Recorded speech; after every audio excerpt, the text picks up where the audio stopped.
شوفوا هذا الأداء تجيبون أكثر عدد من الطلاب تبنون هذا القاع كل يلا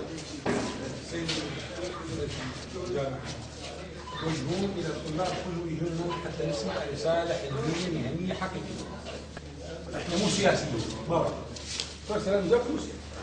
أنا رجل علمي أكاديمي مهني جاي من هناك أمثل رئيس الوزراء. كل الطلاب ولد وبنات تحشيد بحيث القاعة تمتلي منه. من فيكم اسمه عبد الحسين؟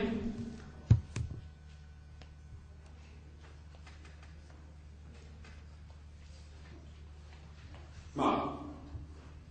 من فيكم اسمه عبد الزهر؟ ما.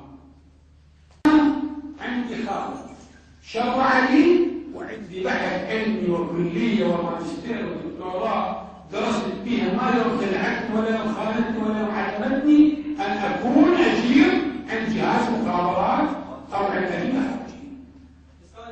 لحظة أنت اللي تدري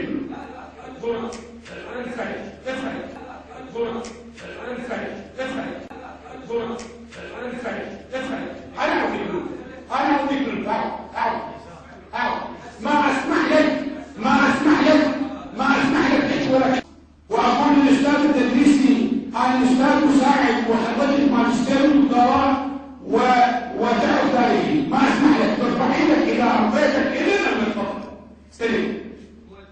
استريح ما أسمح لك أنت مو أكثر كثيرا أعرف الجهة السياسية اللي وراها أولها إحنا شايفنا إذا جئنا نبني الدولة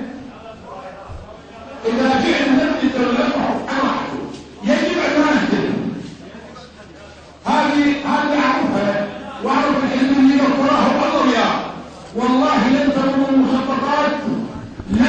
المخططات على تقسيم